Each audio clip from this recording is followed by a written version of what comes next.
Hello, I'm Sensei Alex Kakio, and I'd like to welcome you to this evening's Dharma Sunday, where I take Buddhist teachings and tie them with canonical Buddhist teachings, and I tie them with real-world events.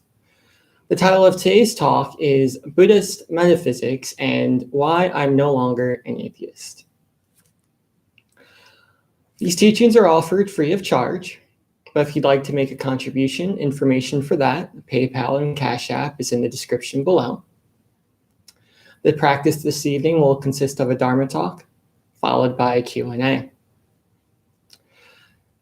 So I was raised in the Christian evangelical church. And when I say raised, I mean that quite literally. About 25% of the congregation was related to me, either by blood or by marriage.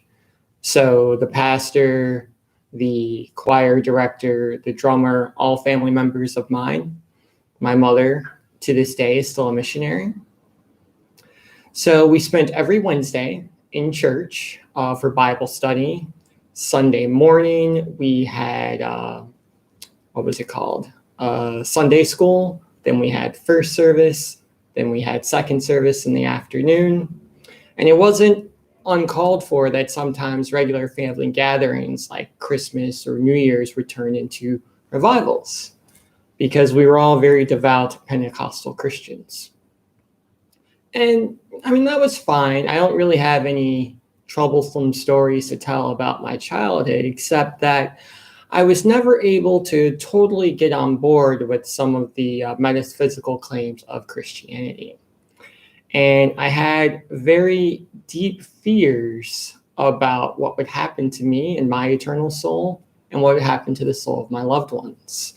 I thought I was going to go to hell because I got into a fight with my sister. I was terrified that I wouldn't see my friends or schoolmates because they weren't going to church every Sunday, even though I asked them to. So what often happens in these occasions, and what happened to me, is when I turned 18, I stopped going to church. And when I turned 20, I became an atheist. So I didn't believe in God. I didn't believe in the supernatural. I was a strict materialist. Anything that I could not experience with my five senses, I had no interest in. And that was fine. It was actually quite a relief to not have to worry about what would happen to my eternal soul, because as I love to tell everyone at parties, I didn't believe in the soul. And I went on like that for several years, but what ended up happening was a couple things. First, it was a bit lonely. I missed the community that I'd experienced in my youth, going to church with family members and friends, the barbecues, the holidays, things of that nature.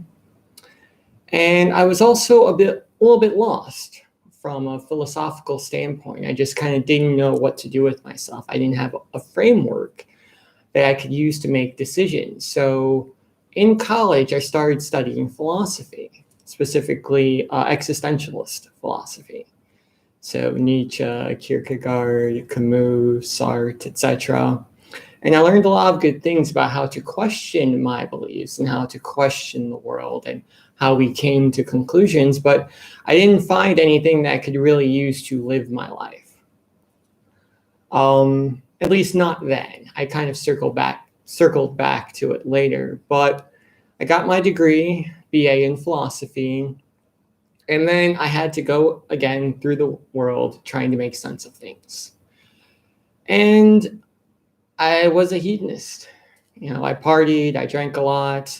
I really, again, being a strict materialist, thought that if I gained enough money, enough success in corporate America, enough popularity with my friends, then I would achieve whatever happiness I was looking for.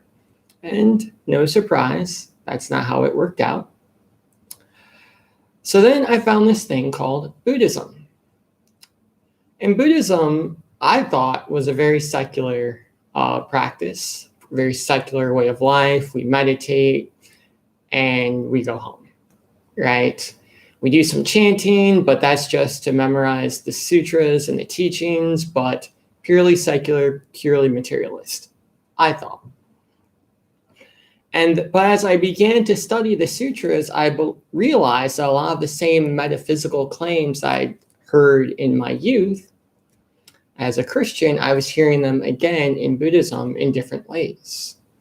So when you read the Nirvana Sutra, the Lotus Sutra, the Vimalakirti Sutra, there's not one God, there's many gods. There's Indra and Brahma all make appearances. There's demigods, bodhisattvas, who have their own heaven realms and hell realms that they're responsible for. There's a lot of supernatural stuff in Buddhism, and I had to try to make sense of that. And the practice was helping me, but it wasn't a strictly materialist practice like I thought it was. So for a long time, I just ignored the things I was uncomfortable with and just tried to muddle through as best I could, kind of try to fake it till I made it, so to speak. And then, believe it or not, it was a Christian author by the name of Rachel Held Evans that I was reading one of her books, and she helped me make sense of Buddhist teachings. And she and others give the idea that what if we look at the supernatural not as something that's literally true, but as a concept that can be helpful to us in life? What if instead of asking, is Mara real, or is Amida real, we ask the question, is it useful for me to behave as if Mara is real? Is it useful for me to behave as if Amida is real? This is echoed by a philosopher I studied back in college, circling back to the existentialist philosophers.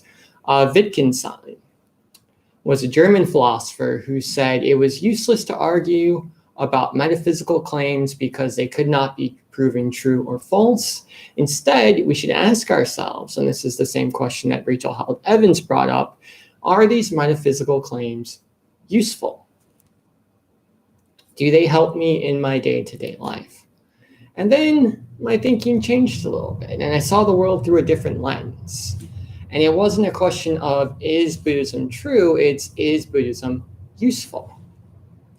And this is reflected in the Lotus Sutra, which we're now studying during our meditation sutra study on Wednesdays, where we're told the parable of the burning house, where there's a wealthy man, his children are in the house is on fire, but they don't want to leave the burning house because they're playing with their toys. So in order to get them out of the flames of their suffering, he promises them that there are even better toys outside if only they'll get out of the house. And then they do, they run out of the house, but there are no toys. Instead, what they find is a white oxen. The white ox in Buddhism is representative of the clean, enlightened mind, the mind free of defilements. That's what they find instead. But the man used the promise of toys to get them out of the burning house. And what I realized is that looking at and studying the metaphysical claims of Buddhism is that these were the toys. And Buddha was the wealthy man, and he's using these toys. He's using the stories of Mara, of Amida, of Brahma, of Kanaan, of Jizo, to get us out of the house of our suffering. So I stopped being an atheist, meaning I stopped not believing in anything, and I just started to believe in everything. I went to the opposite extreme. I believe in Kanaan, I believe in Jizo, I believe in, you tell me you believe in ghosts, I believe in ghosts. But what's interesting about Buddhism is the way we deal with the supernatural, the way we deal with the gods and the demigods and the angels and the devils, is that we acknowledge they're there, but we don't worship them. We view them in the same way that Thor is treated in the Marvel universe. Thor is a god, but he also just eats food and plays video games with all the humans on the, I don't know the name of the team, the Avengers, right? He's a god, but they don't worship him. He's one of the people. And that's how we view the supernatural in Buddhism. angels, devils, gods, etc. Yeah, they're there, but they're not anything to be feared. They have the same struggles that we have, the same suffering that we have. They're trapped in the cycle of samsara, and their goal, our goal, everyone's goal, is to escape that cycle, to realize enlightenment, to end suffering for ourselves and others. So that's where I am currently. That's what I mean when I say I'm no longer an atheist. I believe in the supernatural, because why not?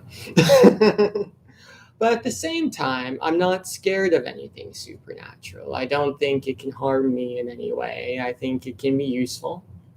And I think it's useful for me in my journey as a Buddhist teacher. So if someone tells me that their home is haunted, let's say, I don't do what I would have done in my 20s and argue with them about how ghosts aren't real. Instead, I teach them the Buddhist rituals we use to deal with hungry ghosts.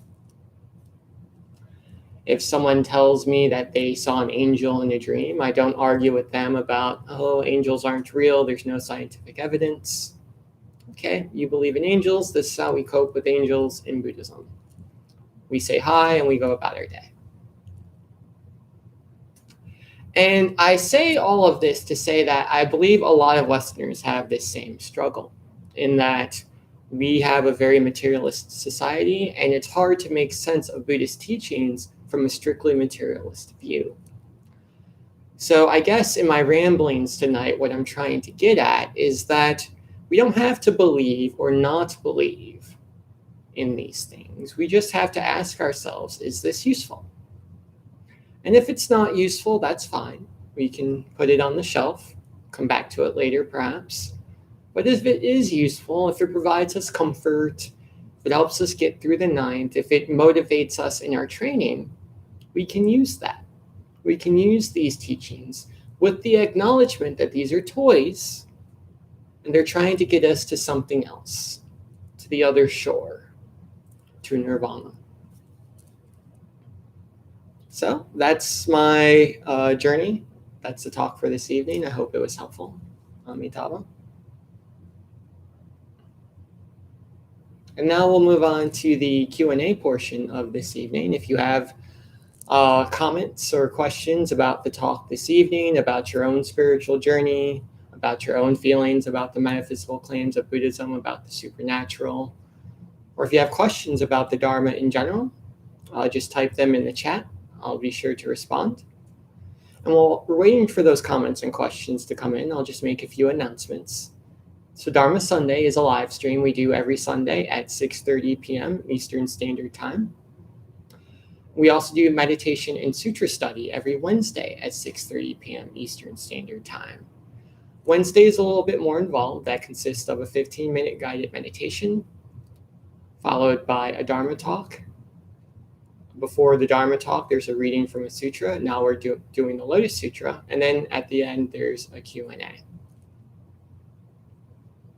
So we have first comment came from Diva Buddha X. He did the bow emoji. Thank you, Diva. It's good to have you here. Allison Griffin did the blue heart, the bow emoji, and the peace sign. Thank you, Allison. Good to have you here as well.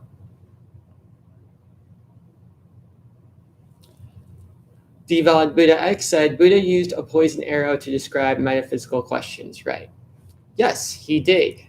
So Buddha, in his wisdom, approaches things from many different angles. So in the parable of the poison arrow, someone is shot by an individual from an enemy tribe with a poison arrow. And he refuses to allow himself to receive medical attention until he finds out who shot the arrow and what the arrow was made out of and what family did the person come from, etc., etc., etc. And because he was so wrapped up in all of these what ifs and maybes and I don't knows, he died. Because he wasn't focused on the suffering that he was dealing with in the moment. And that's an excellent way to approach metaphysical claims. It's just, doesn't matter. I have a problem right now I need to deal with. But the other way to approach the metaphysical claims using the same approach is It's here. Is this useful? Does this help me get out the poison arrow of my suffering? So again, I don't need to know if Amida is real or not real. I just need to know if chanting Nimbutsu, I take refuge in Amida Buddha, Namo Amida Butsu, does this chant work? And if it doesn't, it doesn't, and I don't need to do it. But if it does, then I do it. And where did the chant come from? And is it useful? And is it real? And where is Amida located? And how do I find the Pure Land? These are all interesting questions. Just like if you get shot with an arrow, knowing who shot the arrow and where they came from and why they did it are also interesting questions. But what we really need to ask ourselves is this helping me get the arrow out? And that's the only question I ask myself when I do Buddhist training, when I bow, when I chant, when I meditate. It's interesting to know where the practices come from. It's kind of part of my job description to be able to explain that. But the real question we need to ask is, does this help? Is it useful? Am I kinder? Am I more compassionate? And if so, we engage in the practices. If so, we act as if the metaphysical claims are true. But if they're not useful, if they don't help us, then we put them down. Buddhism is great like that, in that we can go as deep into the rabbit hole as we want, or we can come out of it as much as we want. There's something for everyone. So there's the practice of secular Buddhism, which is fairly a strictly materialist view. They practice Buddhism as a philosophy, and they don't go in for anything metaphysical. Four Noble Truths, Noble Eightfold Path, 6 Perfections, done. And that's fine. That's perfectly legitimate. But if you need something more, if it's useful to believe in the Buddhas and Bodhisattvas, that's also Buddhist practice. Excellent question. Allison Griffin said, I totally relate to the Ark of Your Path. At this time, I view the gods, demigods, hell realms, etc. as aspects of mind. That's another way I've seen them described, and I think that's also useful to simply say that hell is an angry mind. Heaven is a happy mind. I think that's great too. And we do find that in Buddhism as well, where the demons and the angels, etc., are compared to mind states. So that if we're experiencing great anger, sometimes that's described as a demon. We see that a lot in Tibetan Buddhism, but then it's up to us to decide if that's a literal demon or a metaphorical demon. Both are fine. This is one of the great things about the approach I take, is I don't feel the need to argue with people anymore. It really is just whatever works for you. These are the teachings. What way do you relate to them that helps you in your life? So seeing them as aspects of the mind, perfectly valid, perfectly in keeping with Buddhist training. You see that a lot actually in Zen Buddhist communities, where the metaphysical claims are seen as metaphors, analogies for various mind states. So yeah, excellent. Very good. Divad Buddha X said, advice for someone who's a pessimist. A lot of people I know feel like that the moon is gonna fall. That's a good question. And I'm only laughing because I know a lot of people like that as well. So it's very, very good question. I think especially now with the pandemic and what's happening politically, and there's just so much happening that it's easy to fall into pessimism. And pessimism isn't always bad. It can keep us from being too optimistic and making mistakes in that way. But we can't go too far with it to the point where it causes harm to ourselves and other people. So if people are pessimistic, I always like to just put a positive spin on things, not trying to change their mind necessarily, just wanting to show them the other side, right? You got a flat tire, that sucks, but it's really great you had a spare in the trunk. That's cool. Oh man, you don't like your job. That's really tough, but maybe you can just think about the paycheck. At least the money's good. And I find that that's helpful just because it doesn't necessarily stop them from being pessimistic, but it allows them to not sink too far into that hole of pessimism to the point where it's hurtful. So that's kind of what I do. I don't try to change anyone's mind or force them to be more optimistic. But I think a little pessimism is good. But if I do feel like they're starting to cause harm to themselves, I just remind them of the silver lining, right? It's a bad situation, but this is one good thing that's coming out of it. And that seems to help. It helps me at least. So that would be my recommendation, is just try to point out the silver lining when you can. MH says, can you speak to your process of integrating Buddhist cosmology with Western cosmologies? Oh, that is a good one.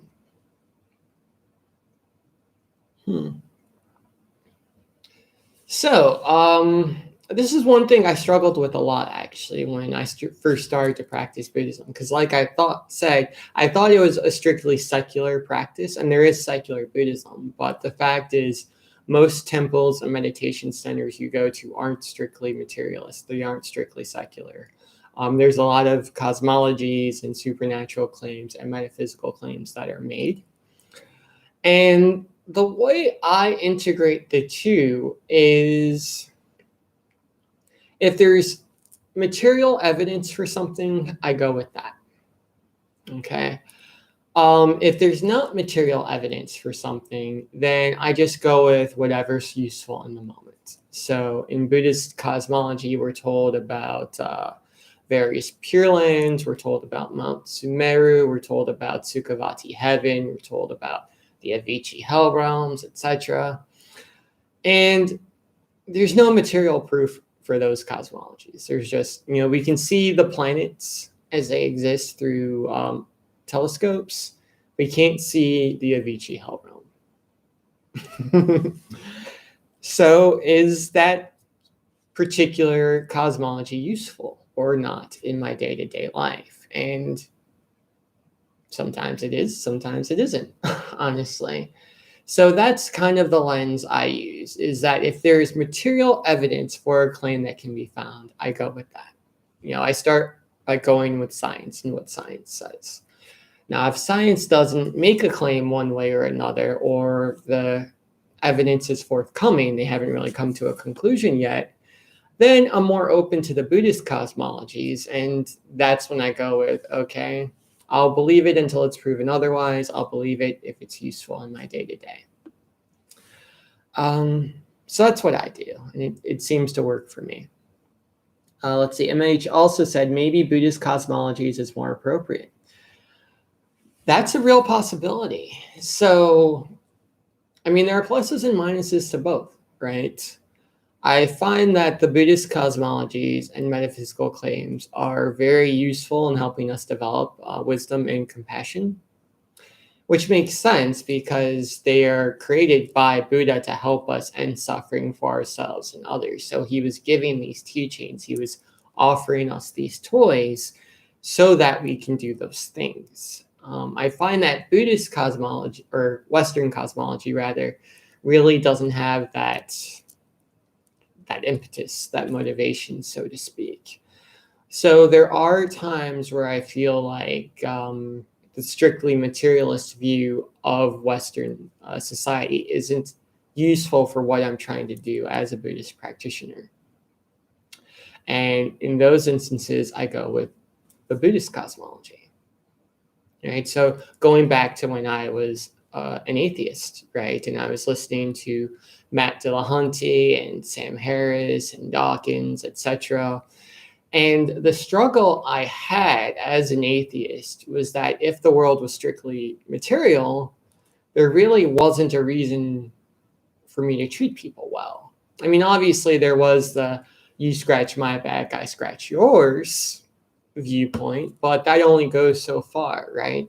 Eventually you meet someone who can't help you in any way, and for whatever reason, they can't hurt you in any way. So then what's the motivation at that point? What's the motivation to do the right thing? And that's in those moments, that's where I really lean heavily on the Buddhist cosmology and the fact that we are all part of one Buddha body, that there's karma and that I will receive the negative karma that I put out into the world. And those metaphysical claims keep me on the straight and narrow. And I'm sure there are other people out there who don't need that, and that's wonderful, but I personally need all the help I can get. So that's what I do. If it's a strictly materialist thing, is this bridge going to hold our weight when we drive our car across it? Then I go more towards the materialist Western view. When it's something more along the lines of wisdom, compassion, how should I treat other people, then I tend to lean more towards the Buddhist metaphysics and Buddhist cosmology because I feel they're more geared in that direction. Excellent question, or insight rather. Let's see. Alison Griffin said, gratitude is an antidote to pessimism. Yes, that's very true. There's actually a great practice I enjoy called Nikon. And what it is, it's a gratitude practice. We think of 5 good things that happened to us. It could be as big as I found $100 on the sidewalk. It could be as small as, someone opened the door for me as I was walking into the grocery store. And then I think of 5 good things I did for other people. Again, they could be big or small. And what that does is it develops gratitude. And as Allison pointed out, very good on her part, it is a way to pull ourselves out of that pessimism. Because it reminds us that, the world isn't all against me. Someone smiled at me when I was driving down the street today. I have one friend, at least. So yes, gratitude is an excellent antidote to pessimism. Very true. MH says, thank you, Sensei. Oh, well, thank you, MH. I appreciate you being here. I appreciate your comments and questions. We all learn from each other. This isn't a one-way street. So when you guys ask me questions or make comments, I learn just as much as I hope you learn from these talks.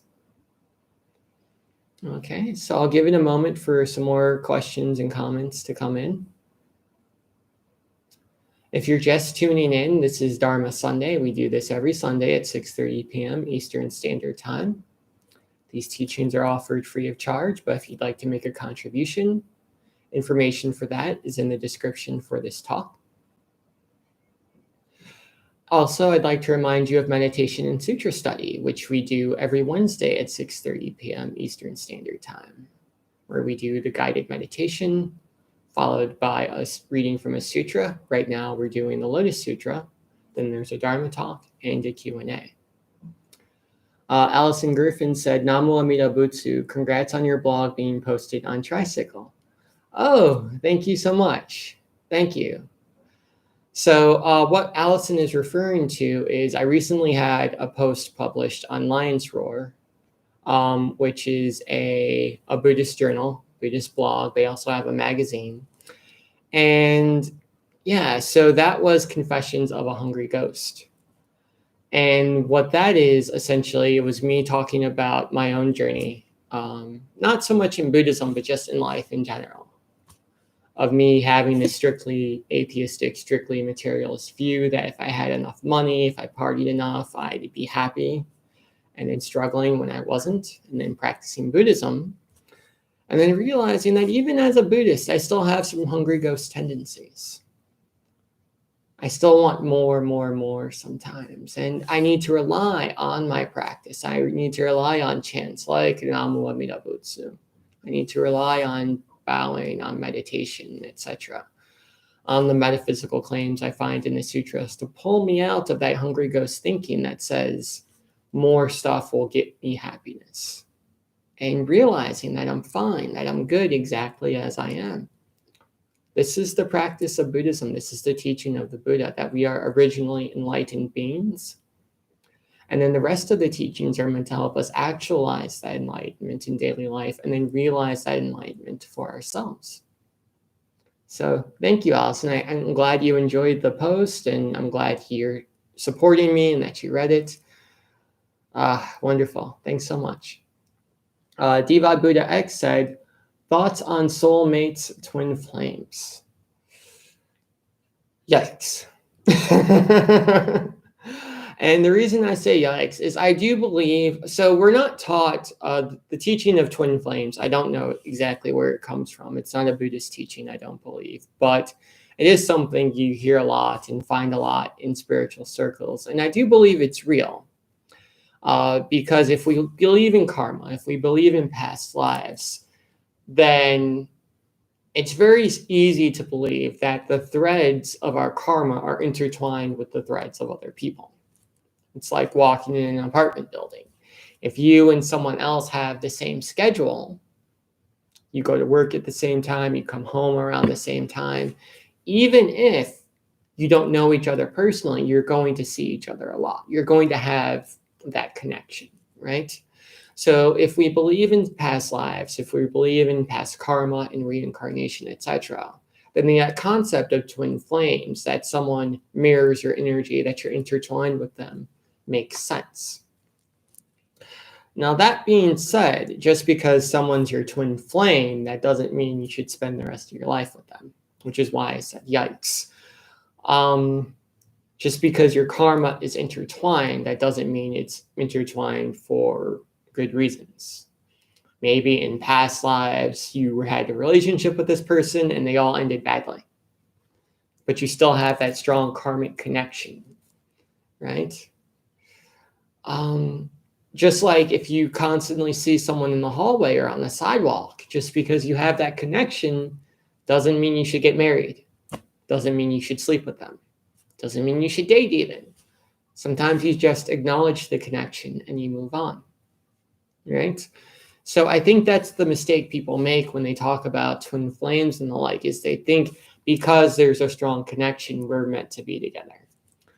And that's not necessarily true. Maybe there's a strong connection because you realize over and over and over and over again in past lives that you weren't meant to be together. So if you think someone might be a twin flame, I would say treat that like you would any other relationship. Look for red flags, ensure that there's compatibility, that they treat you well, and then go from there. But excellent question. Definitely a question that comes up a lot in spiritual circles. MH said, I find contemplating the 4 heavenly abodes to be a helpful antidote for many negative mind states. Yes, absolutely. Absolutely. That is an excellent example of using the metaphysical claims of Buddhism skillfully.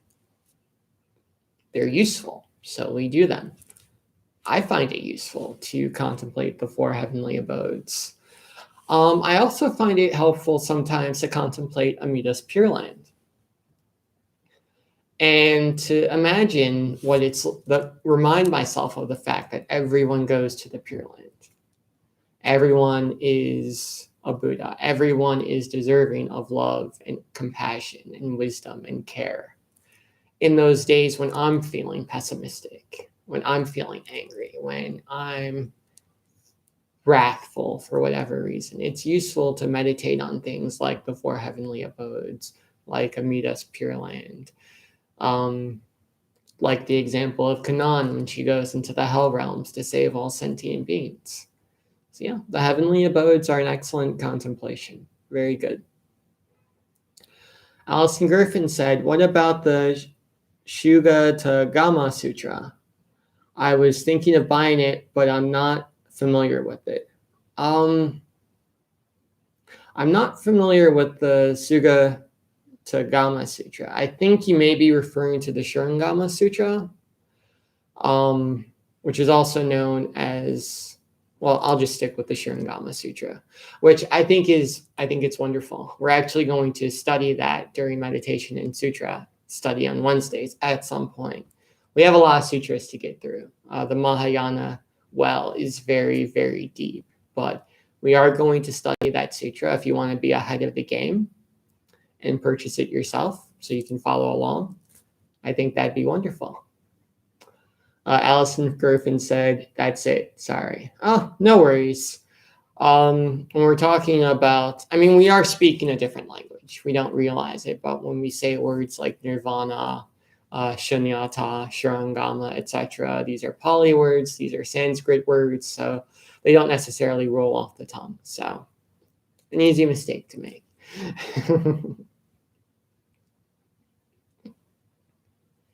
Let's see. Any other comments or questions before we end for the evening?